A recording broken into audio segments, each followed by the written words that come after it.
పత్తి రైతులకు కొత్త కష్టాలు వచ్చిపడ్డాయి. ఇప్పటికే వర్షాలకు పత్తి తడిసి గిట్టుబాటు ధర రాక తల్లడిల్లుతున్న కర్షకులకు కొనుగోళ్లను ఎకరాకి 7 క్వింటాలకు పరిమితం చేస్తూ సీసీఐ జారీ చేసిన ఉత్తర్వులు అసనిపాతంలా మారాయి. ఎకరాకు 7 క్వింటాలు నిబంధనను ఎత్తివేయాలని, ఈ అంశాన్ని కేంద్ర మంత్రి దృష్టికి తీసుకెళ్లాలని మంత్రి తుమ్మల సీసీఐ సీఎండీని కోరారు. సీజన్ ఆరంభంలో వర్షాభావం, ఆ తర్వాత భారీ వర్షాలతో పత్తి రైతులు తీవ్ర నష్టాలు మూటగట్టుకున్నారు. విరుచుకు పడుతున్న వర్షాల భయంతో పలువురు రైతులు తక్కువ ధరకే వ్యాపారులకు విక్రయించారు.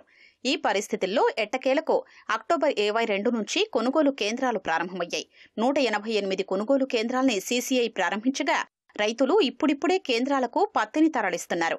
ఈ తరుణంలోనే కొనుగోళ్లను ఎకరానికి 7 క్వింటాళ్లకు పరిమితం చేస్తూ సీసీఐ జారీ చేసిన ఉత్తర్వులు ఆందోళనకు గురిచేస్తున్నాయి.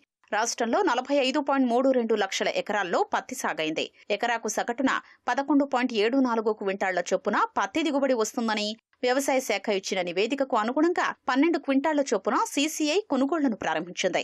సోమవారం హఠాత్తుగా కొనుగోళ్ల పరిమితిని 7 క్వింటాళ్లకు తగ్గిస్తున్నట్లు రాష్ట్ర అధికారులకు సమాచారం అందించింది.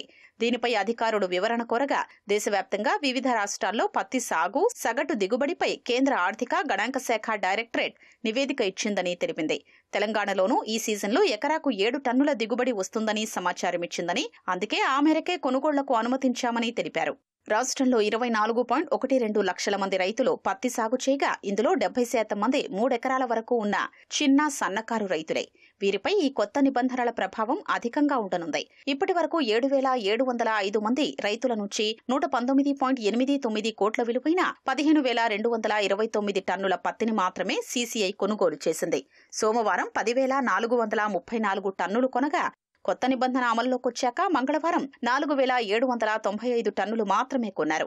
7 క్వింటాళ్ల చొప్పున మాత్రమే కొంటామని సీసీఐ అధికారులు చెప్పడంతో రైతులు ఆందోళన వ్యక్తం చేశారు. వర్షాలు కురుస్తున్నాయని, ఇప్పుడు మిగిలిన పత్తిని వెనక్కి తీసుకెళ్లడం సమస్యగా మారుతుందని చెప్పినా అధికారులు ససేమిరా అంటున్నారని ఆవేదన వ్యక్తం చేస్తున్నారు. నిబంధనల మేరకు తేమ శాతం ఉన్నా కొనుగోలు చెయ్యలేదని తెలిపారు. రాష్ట్రంలో పత్తి రైతులకు ఇబ్బందులు లేకుండా కొనుగోళ్లు యథావిధిగా జరిగేలా చర్యలు తీసుకోవాలని cotton corporation of India CCI సీఎండీని మంత్రి తుమ్మల నాగేశ్వరరావు కోరారు. సీసీఐ సీఎండీ లలిత్ కుమార్ గుప్తాతో ఫోన్లో మాట్లాడిన మంత్రి తేమ శాతం, స్లాట్ బుకింగ్పై పత్తి రైతులు అభ్యంతరం వ్యక్తం చేస్తున్నారని చెప్పారు. ఎకరాకు 7 క్వింటాళ్లు మాత్రమే పత్తి కొంటామనే నిబంధనను ఎత్తివేయాలని, ఈ అంశాన్ని కేంద్ర మంత్రి దృష్టికి తీసుకెళ్లాలని కోరారు. పత్తి తేమ శాతం 12% పైగా ఉన్నా కొనుగోళ్లు సక్రమంగా జరిగేలా చర్యలు తీసుకోవాలని సీసీఐ సీఎండీని కోరారు.